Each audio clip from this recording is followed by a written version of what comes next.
ఆత్మనియమము ద్వారా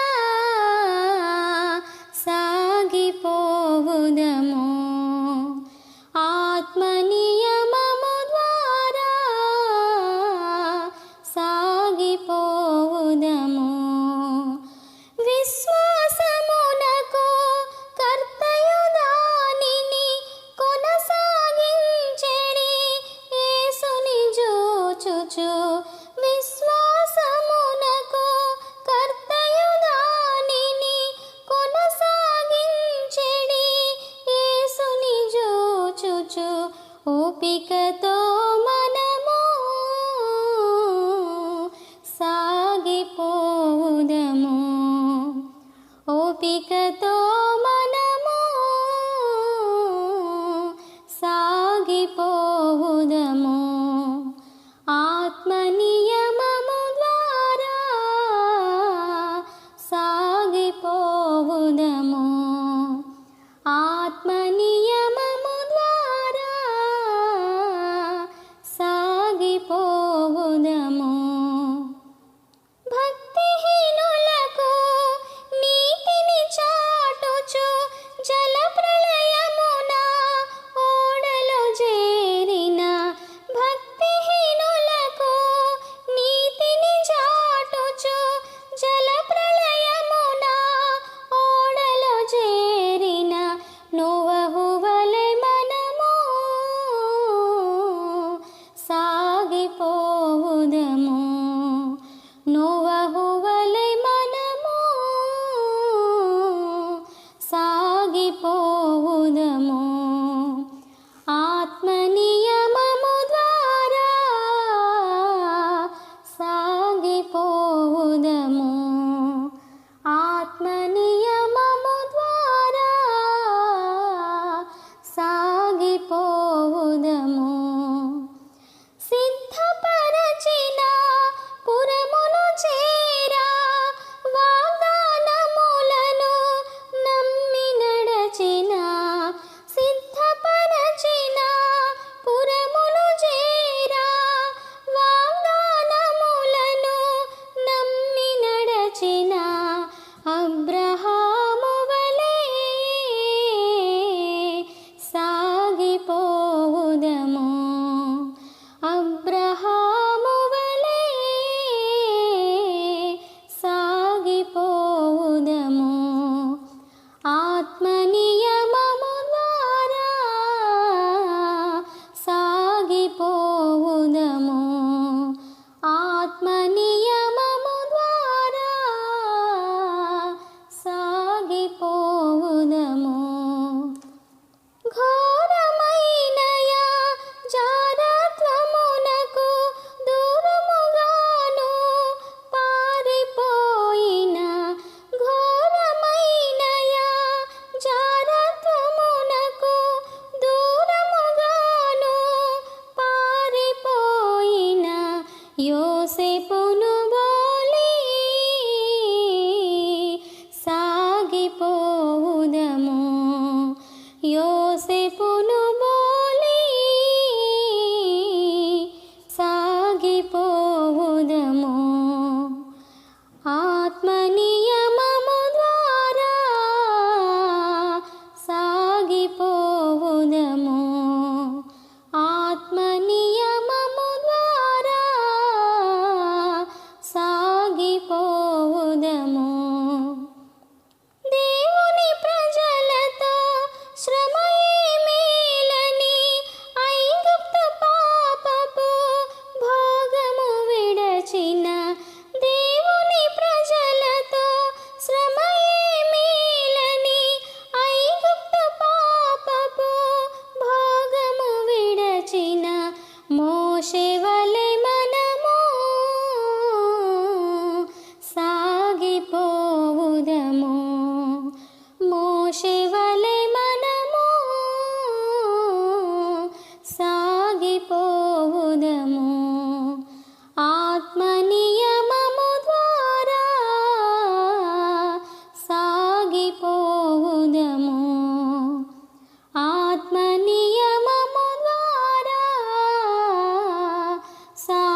చూచు ఓపికతో మనము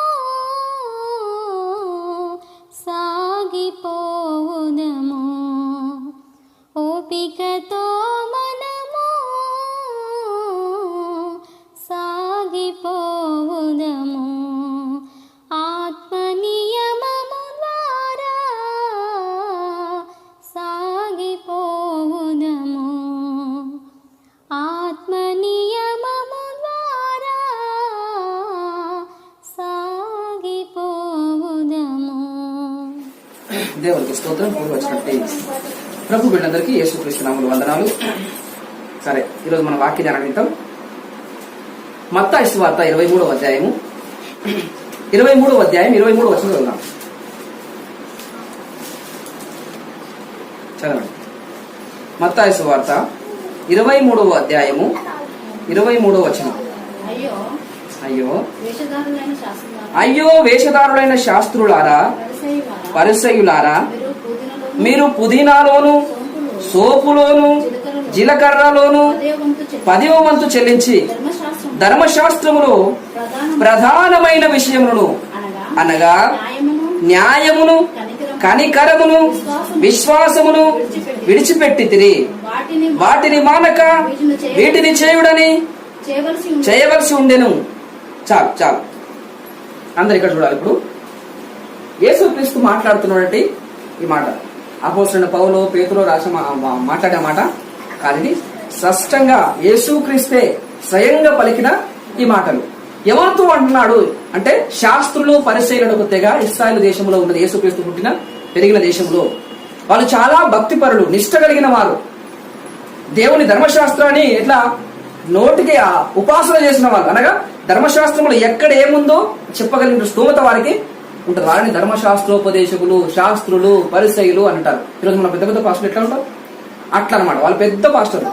అప్పటి కాలంలో ఆ పెద్ద పాస్టర్ల మధ్యలో యేసుక్రీస్తు కూడా బోధకుడుగా పిలువబడుతున్నారు. అందుకే యేసుక్రీస్తును రబ్బూని అని పిలిచేవారు. యేసుక్రీస్తు తిరిగి లేచినప్పుడు మరీ వెళ్ళింది దానికి ఇక్కడికి సమాధి దగ్గరికి వెళ్ళి, అమ్మ నువ్వు ఎవరు వెతుకుతున్నావు అని యేసుక్రీస్తు తను కనపరుచుకున్న తర్వాత మరియా అని పిలవగానే ఆ మరియా ఏమని పిలిచింది యేసుక్రీస్తుని?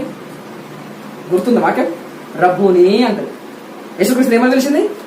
రబ్బూని, బోధకుడా అని అంటాడు. ఇంకా యేసుక్రీస్తుకి రాత్రి పూట వచ్చాడు నికోదేమునకు బోధకుడు. ఆయన కూడా అలాంటి తెగ చెందినవాడే. ఆయన కూడా యేసుక్రీస్తు బోధకుడా, నీవు న్యాయముగా మాట్లాడతావు అని యేసుక్రీస్తుతో అంటున్నాడు. అనగా యేసుక్రీస్తు ఎవరు? బోధకుడుగానే ఎంచబడుతున్నాడు వారి మధ్యలో. అంటే ఇప్పుడు ఈ బోధకుల మధ్యలో ఈ బోధకుడు చెప్తున్నాడు ఏమని? ఇప్పుడు యేసుక్రీస్తు కూడా పరిశీలితో శాస్త్రంతో మాట్లాడుతున్నారు.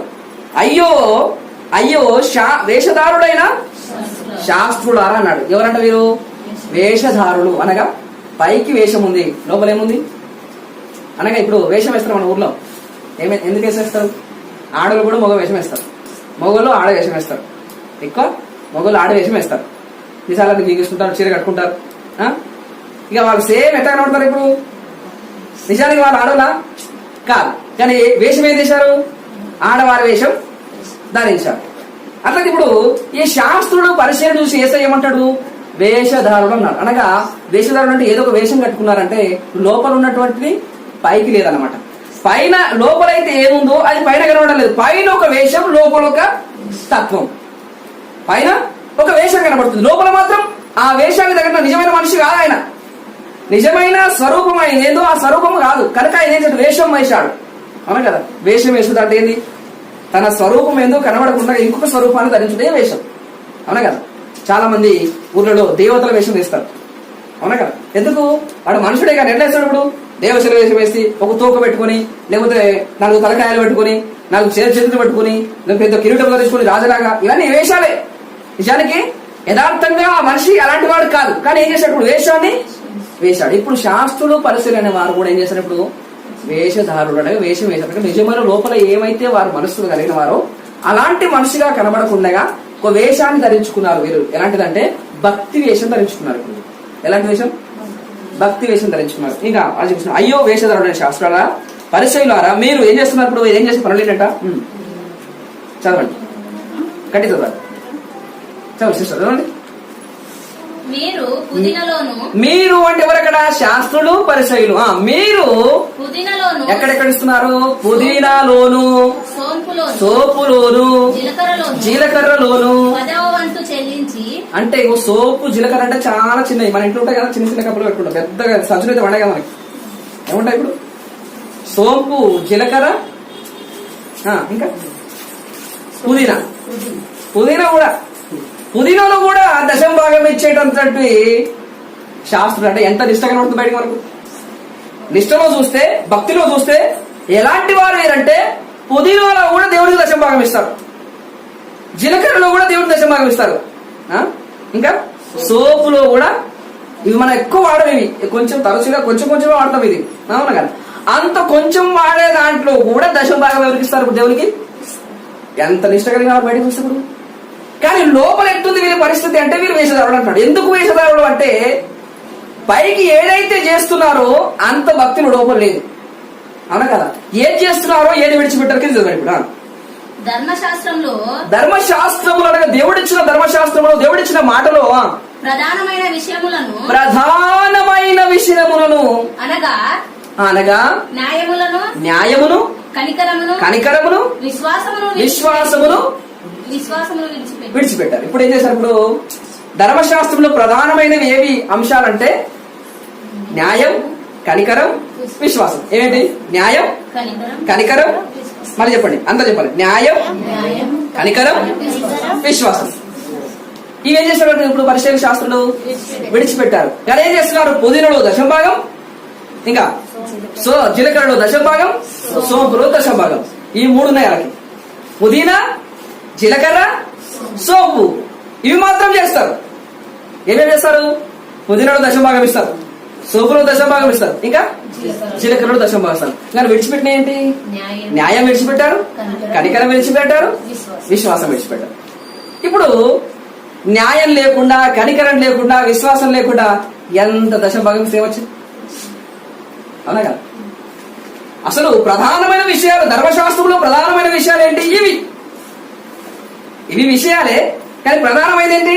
ఇవి అని. ఇప్పుడు ప్రధానమైన ఇంపార్టెంట్ ఏంటో, ముఖ్యమైనవి ఏంటో అవి విడిచిపెట్టేశారు. కానీ ముఖ్యంగా ఆమె ఏంటో పట్టుకున్నారు. ఏంటి వీళ్ళ ధర్మశాస్త్రానికి, వీళ్ళ భక్తికి కారణం ఏంటి తెలుసా? ఏమనుకున్నాను నేనంటే ఏమనుకున్నా? పుదీనలో దశమ భాగం ఇస్తా. చూడండి నా విశ్వాసం.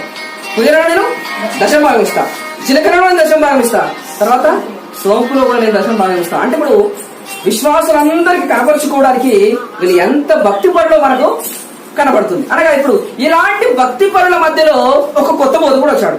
ఎవరైనా పేరు? యేసుక్రీస్తు. ఈయన చెప్తున్నాడు వాళ్ళని చూసి, అరే భక్తి పరులారా, అయ్యో వేషధారులైన శాస్త్రులారా, పరిసయ్యులారా, మీరు ఏం చేస్తున్నారు? వేషం వేసుకున్నారు. ఏం పట్టుకున్నారు? ఇప్పుడు కనికరాన్ని విడిచిపెట్టారు, న్యాయాన్ని విడిచిపెట్టారు, విశ్వాసాన్ని విడిచిపెట్టారు. మరి పట్టుకున్నది ఏంటి? అసలు మీ ఆధారం ఏంటి? మీ భక్తికి ఆధారం ఏంటంటే పుదీనా, సోంపు, జీలకర్ర. ఇది మా భక్తి. పుదీనా భక్తి, తర్వాత సోంపు భక్తి, తర్వాత జీలకర్ర భక్తి. చూడండి, ఈ జీలకర్ర, సోంపు, పుదీనా భక్తులు ఎంతమంది ఉన్నారు ఇప్పుడు?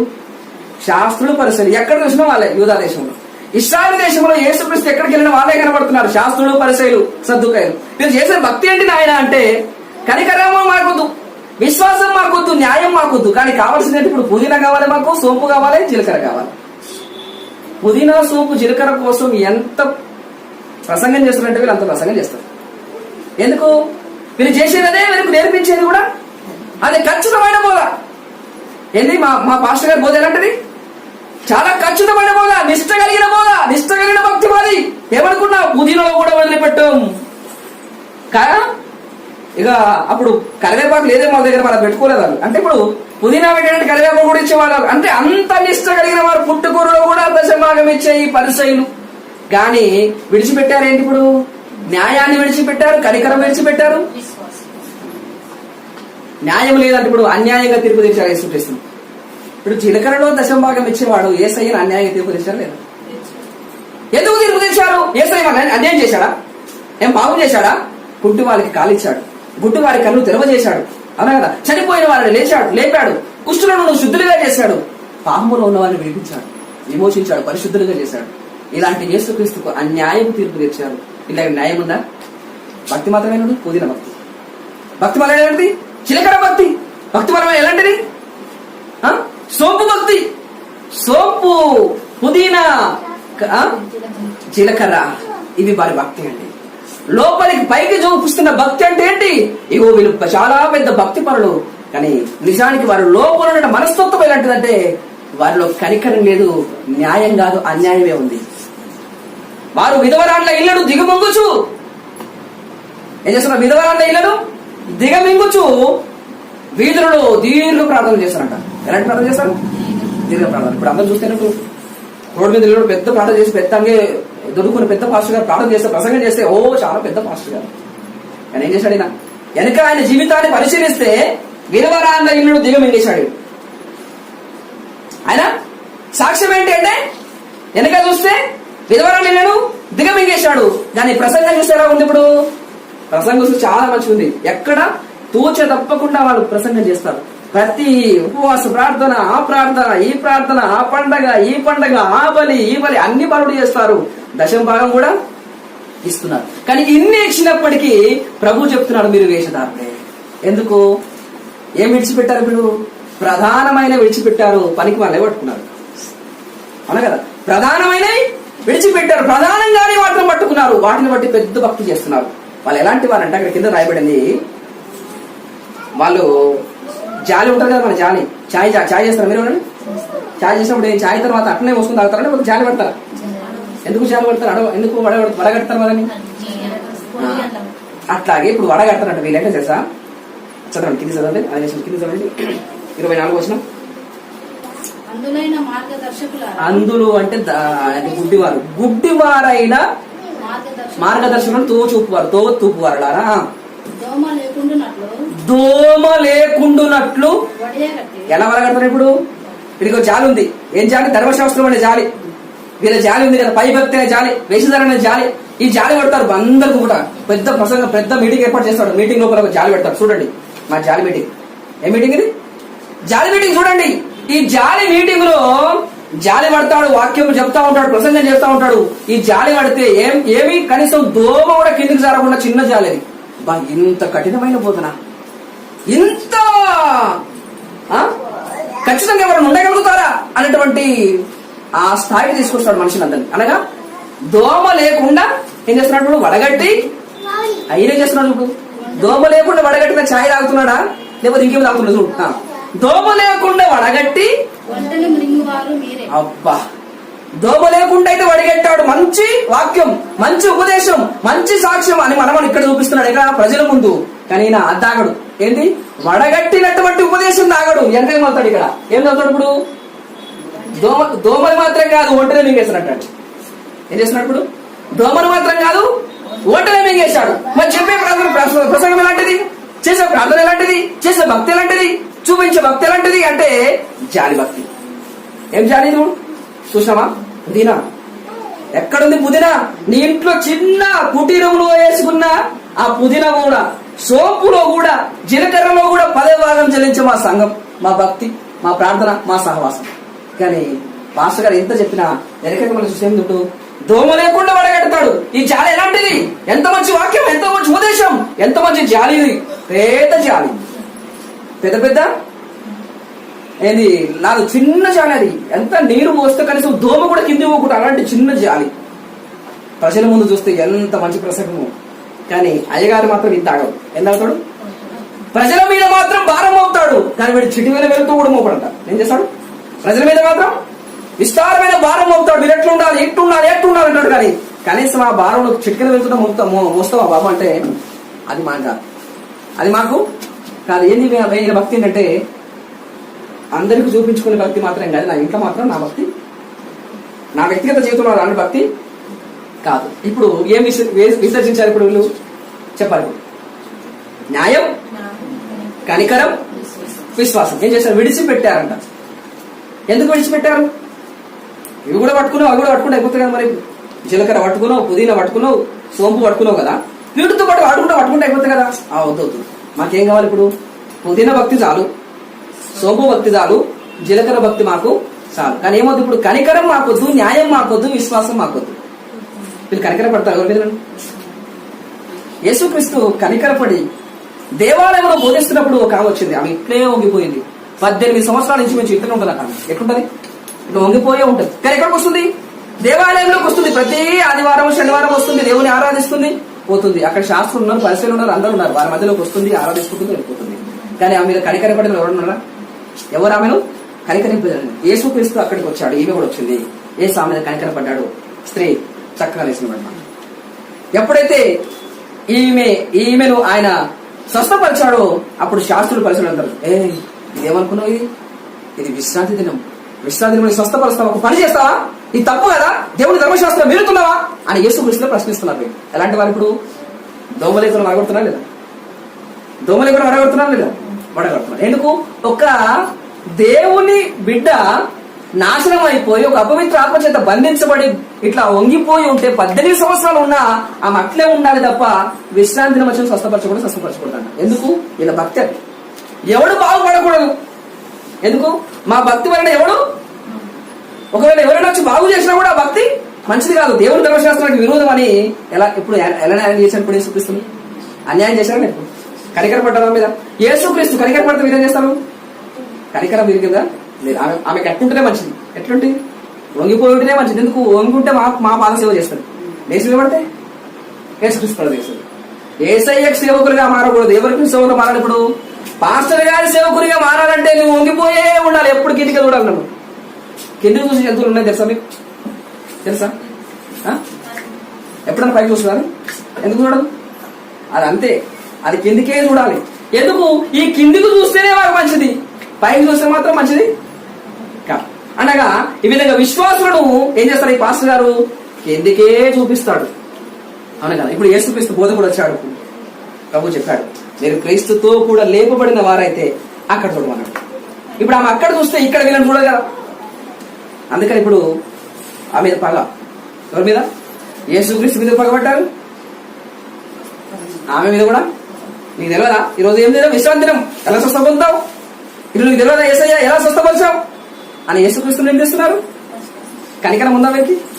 ప్రభు అడిగాడు, అయ్యా విశ్రాంతి దినం ఉంది కరెక్టే, నీ గొర్రెను బర్రెను గుంతలు పడదనుకో, నీదే శాస్త్రంతో పరిస్థితితో గుర్రె లేకపోతే బర్రె గుర్రము ఎక్కడ పడింది? గుంతలో పడింది. దాన్ని విడిపించి కూడా సావాలని వస్తావా? ఎందుకు? ఇది విశ్రాంతి కదా, ఊకో మరి. అట్లా ఊకుండా నీ దగ్గరికి వస్తేనేమో కనీసం నీ బర్రె, నీ ఇంటి నీ కొడుకు కాదు, నీ భార్య కాదు, ఎవరు కాదు, పడిందంటే నీ బర్రె. నీ బర్రె పడితేనే నీ ఊరుకోలేదు. ఏంటని బయట తీసేవారు? విశ్రాంతి కదా మరి దేవుని అడ్డు మీరుతావు. మరి ఇశ్రాయేలు దేవుని కుమార్తె, ఆమె అపవిత్రాత్మ చేత బంధించబడి 18 సంవత్సరాలు ఆ గుంతలో ఉంది. అది తీస్తే తప్పట్లేదు. అది కనికరం కదా. దేవుడు కనికరాన్ని కోరాడు కదా, దేవుడు బరిని కోరలేదు కదా. మరి నేను చేసిన కనికరం విసర్జించారు. వీడు విడిచిపెట్టారు కదా, ఏసై పట్టుకున్నాడు. ఏసై దగ్గర కనికరం ఉంది, న్యాయం ఉంది, విశ్వాసం ఉంది. వీడి దగ్గర విశ్వాసం లేదు, కనికరం లేదు, న్యాయం లేదు. కనుక వీడి విరోధమైన బోధ యేసుకు. యేసుకు విరోధులు ఎవరు? ఇప్పుడు భక్తి పరులే విరోధులు. భక్తిహీనుడు విరోధులు కాదు. భక్తిహీనుడికి వాడికి ఏం తెలియదు వాక్యం. కనుక ఆ భక్తిహీనుడికి దేవుడు వాక్యం చెప్పగానే వాడు మారమనసు పొందుతాడు, దేవుడి దగ్గరికి వస్తున్నాడు పాపి. కానీ ఈ భక్తి కలిగిన వారు, నాటకం ఆడేవారు, ఈ వేషం ధరించుకున్న వారు మాత్రం యేసు విరోధులయ్యారు. ఎప్పుడు దీన్ని చంపుదామని చూస్తున్నాడు యేసుక్రీస్తు. ఎవరు చంపాలి ఇప్పుడు? యేసు. ఎందుకు? ఈయన దగ్గర న్యాయము, కనికరం, విశ్వాసం ఉంది కనుక ఈయన చంపేయాలి. మా దగ్గర పుదిన భక్తులు ఎవరు ఉన్నారో అదందరం కాపాడుకోవాలి. పుదిన భక్తుల్ని కాపాడుకోవాలి. ఎవరు చంపాలి ఇప్పుడు? న్యాయము, కనికరము కలిగినటువంటి, విశ్వాసం కలిగినటువంటి విశ్వాస గుంపును చంపాలి. ఎవరంటే వీరు దోమ లేకుండా వడగట్టి ఒంటనే మింగేవారు అని రాయబడింది. అంటే ఈరోజు మీకా గ్రంథంలో రాయబడిన మాట ప్రకారంగా మీరేం చేయాలి? ఇప్పుడు మనమంతా మీకా మనుషుడా, ఏది ఉత్తమము, ఏది ప్రధానమైనదో నీకు తెలియజేయబడి కనుక న్యాయంగా నడుచుకో, కనికరమును ప్రేమించు, నీ దేవునిట విధేయుడవై భయభక్తులు కలిగి విరిగినడిగిన మనసుతో నీ ప్రభు యొక్క ప్రవర్తించు. ఇంతే కదా దేవుడిని నడుపుతాడు. ఇంకా వేరేదేం అడగలేదు కదా. నీకున్నంత దేవుడికి ఇచ్చేసి అని చెప్పలేదు కదా. ఏం చేసినప్పుడు న్యాయంగా నడుచుకో, కనికరమును ప్రేమించు, నీ ప్రభు యొక్క దీన మనసు కలిగిన వాడని యథార్థంగా ప్రవర్తించు. ఇంతే దేవుడిని నడుచున్నాడని అందరికీ ప్రకటన చేయబడింది. అయినప్పుడు కూడా కఠిన హృదయం కలిగిన వారై దేవుని యొద్ద కూడా విశ్వాసం లేకుండా బ్రతికిన వారికి ఏం జరిగింది? తమ విశ్రాంతిలో, దేవుని యొక్క విశ్రాంతిలో వారు ప్రవేశించలేకపోయారు. అట్లా ఈరోజు మనం ఏ విధంగా ఉన్నాం? మన విశ్వాస జీవితం ఎలాగుంది? నిజంగా నేనేం పట్టుకొని భక్తి చేస్తున్నాను? నా భక్తికి ఆధారం ఏంటి? పుదీనా, సోంపు, జీలకర్ర, లేకపోతే న్యాయం, కనికరం, విశ్వాసమా? నా భక్తికి ఆధారం ఏంటి అంటే ఈరోజు విశ్వాసం లేకుండా దేవునికి ఇష్టడై ఉంటా అసాధ్యమని రాయబడింది. ఇప్పుడు విశ్వాసాన్ని వదిలిపెట్టిన వాడు దేవునికి దూరస్తుడే మారిపోయాడు. అంటే ఈరోజు ఒక వాటి మనం ముందుకు వెళ్ళిపోదాం. ఎబ్రీ రాష్ట్ర పత్రిక 10వ అధ్యాయం 39వ వచనం. ఎబ్రీ 10:39.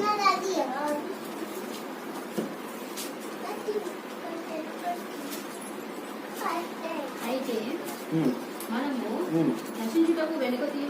నశించుటకు వెనుక తీయవారం కాదు, ఆత్మను రక్షించుకొనుటకు. ఆత్మను రక్షించుకోవాలంటే ఏం కావాలంట? విశ్వాసం కలిగిన వారమై. విశ్వాసం కలిగి లేని వారు ఆత్మను రక్షించుకోలేదు. ఎవరైతే విశ్వాసం కలిగిన వారు ఉన్నారో వారు ఆత్మను రక్షించుకోనగలరు అని రాయబడింది. అదే పత్రిక హెబ్రీ పత్రిక 12వ అధ్యాయం 1వ వచనం చూడండి. హెబ్రీ 12:1. ఉన్నందున మనము కూడా మనం కూడా ప్రతి భారమును సులువుగా చిక్కులు పెట్టు. పాపమును విడిచిపెట్టి. ఏం విడిచిపెట్టాలి ఇప్పుడు? సులువుగా చిక్కులు పెట్టి పాపాన్ని విడిచిపెట్టాలి, కానీ విశ్వాసాన్ని విడిచిపెట్టకూడదండి. విడిచిపెట్టి సులువుగా చిక్కులు ప్రతి పాపాన్ని విడిచిపెట్టి విశ్వాసములకు కర్తయు దాన్ని కొనసాగించువాడనేనా యేసు వైపు చూచు మన ఎదుట ఉంచబడిన పందెములో ఓపికతో పరిగెత్తాలి. విడిచిపెట్టబడిసింది ఇది. సులువుగా చిక్కులు పెట్టి పాపాన్ని వదిలిపెట్టాలి, కానీ మన విశ్వాసాన్ని వదిలిపెట్టకూడదు. కానీ వారేం చేశారు? విశ్వాసాన్ని వదిలిపెట్టారు, న్యాయాన్ని విడిచిపెట్టారు, కనికరాన్ని విడిచిపెట్టారు. కనుక ఈరోజు మనము సులువుగా చిక్కులు పెట్టే ప్రతి భారాన్ని, పాపాన్ని వదులుకుందాం. విశ్వాసానికి కర్తైన యేసుక్రీస్తు వైపు చూద్దాం. ఆ విశ్వాసాన్ని కాపాడుకుందాం. నిత్య రాజ్యంలో ప్రవేశిద్దాం. 2వ తిమోతి పత్రిక 4:7 కూడా రాయబడింది, నా విశ్వాసము కాపాడుకుంటుంది అని పౌలు చెప్తున్నాడు. ఎందుకు విశ్వాసాన్ని కాపాడుకోవాల్సి వచ్చింది? విశ్వాసం లేకుండా దేవునికి ఇష్టడుగా ఉండడం అసాధ్యం కనుక. విశ్వాసం లేకుండా మనం దేవుని కుమారుడుగా మారలేం కనుక. విశ్వాసం లేకుండా మన ఆత్మను రక్షించుకోలేం కనుక. అట్లయితే రోజు మనుషుడా ఏది ఉత్తమమో అది నీకు విషాదమైంది తెలియపరచబడింది. అయినా సరే నువ్వు కఠినమైపోతే, కనికరం లేకపోతే, న్యాయం లేకపోతే, విశ్వాసం నీకు లేకపోతే నువ్వు నరక శిక్షకు అర్హుడవే అని దేవుని వాక్యం సూటిగా మాట్లాడుతుంది. వేషధారులైన శాస్త్రులు, పరిచయులు ఏం పట్టుకున్నారు? పుదీనా భక్తి. వారు ఏం పట్టుకున్నారు? సోంపు భక్తి. అట్లయితే రోజు పుదీనా, సోంపు ఇవి కాదండి. న్యాయం, కనికరం, విశ్వాసం కావాలని దేవుడు కోరుచున్నాడు. ఇక్కడ కూడా 3 ఉన్నాయి, ఇక్కడ కూడా 3 ఉన్నాయి. ప్రధానమైన వాటిని వదిలిపెట్టుకున్నారు. ప్రధానం కాని వాటిని వారు భక్తి చేస్తూ ప్రజల ముందు అగపడగోచున్నారు. ఈరోజు మన భక్తి ప్రజలకు కనబడవాలని కాదు, ప్రభువుకు కనబడాలి. యేసుని హృదయాన్ని చూసినప్పుడు నీలో విశ్వాసం కనబడుతుందా? యేసయ్య నీ హృదయాన్ని చూసినప్పుడు నీలో న్యాయం కనబడుతుందా? యేసయ్య నిన్ను పరీక్షించినప్పుడు నీలో కనికరం కనబడుతుందా? కనికరం లేకుండా, న్యాయం లేకుండా, విశ్వాసం లేకుండా మనం దేవునికి ఇష్టలుగా ఉండలేము. అందుకు మనం కళ్ళు వంచుకొని, ఆ కళ్ళు మూసుకొని ప్రభువైన యేసు వైపు మనం చూద్దాం. విశ్వాసం ఒక కర్త, దాన్ని కొనసాగించేవాడిని యేసు.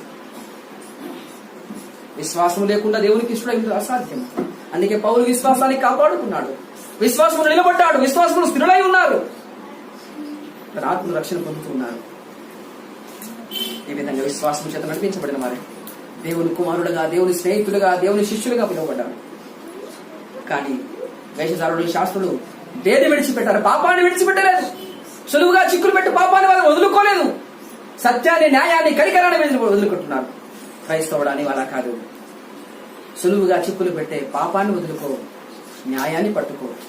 సులువుగా చిక్కులు పెట్టు ప్రతి భారాన్ని వదులుకో, కనికరాన్ని పట్టుకో. సులువుగా చిక్కులు పెట్టు ప్రతి పాప భారాన్ని వదులుకో. యేసునందుల విశ్వాసాన్ని పట్టుకో. కొందరు దురాశను బట్టి విశ్వాసం నుంచి తొలగిపోయారు. కొందరు లోకాన్ని స్నేహించి దేవుడి నుంచి వేరైపోయారు, దేవుని జీవముల నుంచి వేరైపోయారు. గేహజీ ధనాశని బట్టి విశ్వాసం నుంచి తొలగిపోయాడండి. ఓర్పా మోయాబులోనికి ఎందుకు వెళ్ళిపోయింది? మళ్ళీ అవిశ్వాసాన్ని బట్టి కదా. ఇశ్రాయేలు అరణ్యంలో ఎందుకు రాలిపోయారు? అవిశ్వాసాన్ని బట్టి, కఠినాటుత్వాన్ని బట్టి కదా. అట్లయితే రోజు యేసుక్రీస్తును ఎందుకు సిలువేశారు? అన్యాయపు తీర్పు తెచ్చాడు. కనికరము లేకుండగా యేసుక్రీస్తుకు భారమైన సిలువను మోపారు. ఏ దొంగకైనా కఠినుడికైనా వారు సిలువేసి చంపుతున్నప్పుడు ఏ దొంగకు ఆ ముళ్ళ కిరీటం పెట్టలేదండి. యేసుక్రీస్తుకు తప్ప ఎవరికి ముళ్ళ కిరీటం ధరింపజేయలేరు. అంత కఠినముగా క్రూరంగా యేసుక్రీస్తు యొక్క మరి ఎందుకు చేశారు? వారు కనికరం వారు లేదండి. మన ప్రభువును కఠినంగా శిక్షించారు. వారి కఠిన హృదయుడు కనుకనే ఆయన తన స్వజనుడు ఎందుకు వచ్చను? వారు ఆయన అంగీకరింపలేదు, ఆయనకు సిలువ వేశారు. సహోదరి సహోదరుడా, ఆ ప్రేమామయుడు కరుణామయుడు కృపాశీనుడు నీ దగ్గరికి వచ్చినప్పుడు ఆయన నువ్వు అంగీకరిస్తావా? లేకపోతే నువ్వు కూడా సిలువకి ఇస్తావా? అతను నువ్వు గాయపరుస్తావా? అతను నువ్వు సంతోషపరుస్తావా? నీకు కనికరం వస్తుందా ప్రభువుని చూస్తున్నప్పుడు? యేసుక్రీస్తు కాళ్ళలో చేతుల్లో మేకులు కొట్టబడి వాళ్ళంతా గాయపరచబడి తన వీపంతా నాగడి చాల వలె దున్నబడి తన రక్తమంతా కారుతున్నప్పుడు భారమైన సిలువను మోస్తూ మండుటెడారిలో ప్రయాణం చేస్తున్నప్పుడు కొరడాలతో కొట్టుకుని తీసుకెళ్తున్నప్పుడు ఆ స్త్రీలు మరియ ఏడుస్తూ ఉంది. తన కుమారుని భారం భరిస్తూ ఏడుస్తూ ఉంది. తల్లి నువ్వు ఏడుస్తావా? నీ కొడుకు మరణా వస్తున్నప్పుడు నీకు ఏడుపు వస్తుందా లేదా? నీ తండ్రి నీ కోసం అంతా ప్రయాసపడుతున్నాడు. భారమైన సిలువను మోస్తూ రక్తం కారుతుండగా కొరడా దెబ్బల మధ్యలో మండుటెడారిలో ఎండిపోతూ సొమ్మసిల్లిపోతూ పడుతూ లేస్తూ పోతున్నాడు. అంతగా మన కోసం పోతుండే కనీసం కనికరం ఉందా? నీ కనులు యేసుక్రీస్తు సిలువను చూస్తున్నాయా? లోకములో ఉన్న ధనమును చూస్తున్నాయా? లోక భోగమును చూస్తున్నాయా? లేకపోతే యేసుక్రీస్తు సిలువను చూస్తున్నాయా? ఇంకెంతకాలం మారు మనసు పొందకుండా ఉంటావు కదా? ఇంకెంతకాలం మనకు మారు మనసు ఉండకుండా ఉంటావు సోదరుడా? ఒక్కసారి కనికర పడతావా? నీ కోసం మరణించిన యేసయ్యను, నీ కోసం గాయపరచబడిన యేసయ్యను, నీ కోసం సిలువలో బలి అయిన యేసయ్యను ఒక్కసారి చూడు. నీకు కనికరం పుడుతుంది. అవును, యేసుక్రీస్తు సిలువ మరణం చూసిన వారందరూ కూడా ఆ ధర్మశాస్త్రోపదేశకులు అక్కడ లేరు కాదు, అక్కడ చూస్తున్నాను ఆ శతాధిపతి యేసుక్రీస్తు సిలువ మరణముగా ఉన్నటువంటి ఆయన యేసుక్రీస్తు సిలువలో తన ప్రాణం పెట్టగానే కొండలు బండలు బద్దలైపోయాయి, చికటి కప్పిపోయింది. అప్పుడు ఆయన చెప్తున్నాడు, నిజముగా ఆయన దేవుని కుమారుడే, నిజముగా ఆయన దేవుని కుమారుడే. ఆయనలో కనికరం ఉన్నది, ఆయనలో న్యాయం ఉన్నది. ఆయన విశ్వాసమూలముగా నీ ఆత్మకు రక్షణ ఉన్నది. ఒకసారి అదృశ్యాన్ని కళ్ళారా చూడవా? గలతీ సంఘంతో పౌలు చెప్తున్నాడు, సిలువ వేయబడిన వాడనిట్టుగా యేసు మీద ప్రదర్శింపబడదు కదా, ఎవడు నిన్ను భ్రమ పెట్టను. మీరు శరీర సంబంధులైపోతున్నారు. ఆత్మ సంబంధముగా ఆరంభించిన మీరు ఈరోజు శరీర సంబంధంగా ఎందుకు ముగిస్తున్నారు మీ విశ్వాస జీవితాన్ని? విశ్వాసం వదులుకున్నారు, శరీర సంబంధులుగా భక్తి చేస్తున్నారు. శాస్త్రులు పరిసయులు పుదీనా భక్తి, జీలకర్ర భక్తి. ఇంకెంత కాలం ఈ జీలకర్ర భక్తి? ఇంకెంత కాలం ఈ వడగట్టున్నటువంటి ఈ జాలని చూస్తూ చూస్తూ ముందుకెళ్తావు? యేసును చూడు, యేసును చూడు. విశ్వాసము కర్త, దాన్ని కొనసాగించబడిన యేసును చూస్తావా, లేకపోతే పాస్టర్ గారిని చూస్తావా? చూడు ఎంత వడగడుతున్నా. మన సంఘం ఇలాంటిది, మన విశ్వాసం ఇలాంటిది, మన ప్రత్యేకత ఇలాంటిది అని చెప్పి 10 మందిని మెప్పవద్దు కొడతాడు. దేవుడు మెచ్చడండి. దేవుడు చెప్తున్నాడు, శాస్త్రి పరిశుడా, ఓ గుడ్డి పరిశుడా, గిన్నెను లోపల శుద్ధి చేయి, బయట శుద్ధి చేస్తున్నావు నువ్వు. అది లోపల దోపుతోను అజితేంద్రియత్వముతోను పాపముతోను కుళ్ళుతోను నింపబడి ఉన్నది. అది లోపల హృదయం శుద్ధి చేయబడకుండా పై భక్తిని చూపిస్తున్నావా? పై భక్తి వడగడుతున్నావా? దోమ లేకుండా వడగట్టి వంటని మింగే ఇతను నువ్వు దేవుడు నిలబడలేదు. మనం ప్రభువును చూద్దాము. మన ప్రభువును చూసినప్పుడు అతడు కనికరం పడ్డాడు. పాపి పాపి పాపి పాపి అని లోకం అందరి మీద శాపమని అందరు అనుకున్నప్పుడు యేసుక్రీస్తు ఎప్పుడైతే యేసుక్రీస్తుని చూశాడు, యేసుక్రీస్తు అతను చూశాడు, పాపమంతా తొలగిపోయింది. పరిశుద్ధుడిగా తీర్చబడి జక్కయ్య దేవుని ఇంటి వారసుడయ్యాడు. ఇతని ఇంటికి రక్షణ వచ్చిందండి. ఇప్పుడు నన్నుక నువ్వు ఏ పాస్టర్ గారిని చూడడం కాదు, యేసుని చూడు, నీకు రక్షణ. నువ్వు విశ్వాసంతో నీకు రక్షణ. విశ్వాసాన్ని కాపాడుకో. ఇంకెంత కాలం పుదీనా భక్తి ఇంకెంతకాలం, జీలకర్ర భక్తి ఇంకెంతకాలం, సోపు భక్తి. మూడు మూడు మూడు తండ్రి కుమార పరిశుద్ధాత్మ చెప్తూ పుదీనా, జీలకర్ర, సోంపు వీటినే చూపిస్తాడు. పై భక్తినే చూపిస్తాడు. మంది ముందే ప్రసంగాలు. కుటుంబంలో అతని ప్రసంగం లేదు. తన వారికి ప్రసంగం చేయడు, తనకు ప్రసంగం చేసుకోడు. ఇతరులకు బోధించు, నీవు బోధించుకున్నావా అని దేవుడి వాక్యం స్పష్టంగా మాట్లాడడం లేదా? ఈరోజు నీకు నీవు అనగా నాకు నేను, నీవు బోధించుకున్నావా? నిజంగా నాకు న్యాయం ఉందా? నిజంగా నేను కనికరపడుతున్నాగా? నన్ను కనికరించిన ప్రభువును ఒకసారి చూసినప్పుడు నాకు కనికరం వస్తుందా? మండుటే దారిలో నా ప్రభు ప్రయాణం చేస్తున్నాడు. భారమైన సిలువను మోస్తున్నాడు. రోమా ప్రభుత్వం ఎంతమందిని శిక్షించిందో వారందరికీ సిలువ మాత్రమే వేసింది. కానీ నా ప్రభు యేసుక్రీస్తు నా తండ్రికి ముళ్ళ కిరీటం ధరింపజేశాను. ఆ ముళ్ళ కిరీటం తల మీద పెట్టి రెల్లుతో కొడుతున్నప్పుడు ఆ ముళ్ళు తన కళ్ళలోకి దిగిపోతున్నప్పుడు కళ్ళ నుండి కూడా రక్తం కారుతుందండి. ఆ రక్తము కూడా నీకోసమే. ఆఖరి రక్తము పొట్టు వరకు నా కోసం కాచిన నా ప్రభువుని ప్రేమించకుండా, స్తుతించకుండా, ఆరాధించకుండా ఎలా ఉండగలడు? ప్రకటించకుండా ఎలా ఉండగలడు? ప్రభు కోసం మారు మనసు పొంది పాప క్షమాపణ పొంది ప్రభు బిడ్డగా మారకుండా ఎలా ఉండగలడు? చూస్తూ పారిపోతావా? యేసుక్రీస్తు సిలువ వేస్తున్నప్పుడు చూసి ముఖం తిప్పుకొని వెనక వెళ్ళిపోతావా? నీ భర్తను చూసి, నీ పిల్లలు చూసి, నీ బలగాన్ని చూసి వెనక్కి వెళ్ళిపోతావా? యేసుని చూసి ముందుకు వస్తావా? పేతురు ఏడుస్తున్నాడు, ప్రభువా నేను అబద్ధమాడ, నేను క్షమించు. యేసుక్రీస్తు సిలువ మరణం తర్వాత ప్రభు పేతురు చెప్తున్నాడు, నా ప్రభువుని ఈ విధంగా సిలువకేశారు, నన్ను తలకిందలుగా సిలువకి ఇయ్యండి. ఎందుకోసం? యేసుక్రీస్తు సిలువ కోసం, యేసుక్రీస్తు సాక్ష్యం కోసం. అంటే నువ్వు సిద్ధమా? ప్రభువు కోసం చావడానికైనా సిద్ధపడిన యేసుక్రీస్తు శిష్యులండి. యేసును చూశారు, ప్రత్యక్షత వారికి దొరికింది కనుక ప్రభువు కోసం కనికరపడ్డారు, ప్రజల కోసం కనికరపడ్డారు. తమ ప్రాణాన్ని కూడా ప్రభు కోసం వచ్చుకొని అప్పగించుకున్నారు. కనీసం నువ్వు దేన్ని ప్రభు కోసం ఇస్తున్నావు? కనికరపడతావు ప్రభు మీద? ఏదో కొంత ప్రభు కోసం ఒక జీలకర్ర పడేసి వెళ్ళిపోతున్నావు, ఎంత పుదీనా పడేసి వెళ్ళిపోతున్నావు. ఇది ప్రభు కోరలేదు. మనుషుడా, ఏది ఉత్తమమో అది నీకు తెలియపరచబడింది, తెలియజేయబడింది కనుక ఉత్తమ మార్గాన్ని విడిచిపెట్టకు, అది పట్టుకోము. ఏది ఉత్తమం, ఏది ప్రధానమైనది? న్యాయం, కనికరం, విశ్వాసం. ప్రార్థన చేసుకున్నాం. హల్లెలూయా, హల్లెలూయా. ప్రార్థన. దయగల మా ప్రభువా, కృపగల తండ్రి, మీ పరిశుద్ధ నామమునకు వందనాలు, స్తోత్రాలు చెల్లిస్తున్నాము. మీ యొక్క వాక్యం ద్వారా నాతో మాతో మీరు మాట్లాడిన ప్రతి మాటను బట్టి మీకు లెక్కలేని వందనాలు, స్తోత్రాలు చెల్లిస్తున్నాము. ఆయా పుదీనా, జీలకర్ర ఇలాంటి చిన్న చిన్న విషయాలు ప్రభువా తండ్రి, దశంభాగాలు కానుకలను ప్రభువా తండ్రి, ఇదే భక్తి అనుకోని ప్రభువా తండ్రి సాగుతుండగా దేవా మీకు స్తోత్రములు. అవి కాదు కాడ దేవా తండ్రి, నీతి, న్యాయములు, కనికరములు ఇవి శ్రేష్టమైనవి ప్రభువా తండ్రి. వాటిని మీరు విడిచిపెట్టున్నారు దేవా తండ్రి. మీరు మాతో మాట్లాడుండగా మీకు వందనాలు, స్తోత్రాలు చెల్లిస్తున్నాము. ప్రభువా, నిత్య జీవాన్ని పట్టుకోవడానికి, నరకం నుంచి తప్పించుకోవడానికి, సదాకాలం మీతో కూడా మీ రాజ్యం ఉండడానికి మాకేమేమి కావాలో వాటిని సంపాదించుకున్న తీర్మాన విశ్వాసమును మీరు మాకు దయచేయండి, సహాయం చేయండి. ఈరోజు మూలుకున్న దేవా, ఆత్మ యొక్క నియమానుసారంగా బతకడానికి ఉన్న కృప చేయండి, సహాయం చేయండి. విన్న ప్రతి మాట మా అందరి జీవితాల్లో మీరే నిలుకట్టి ఫలింపజేయండి, సహాయం చేయండి.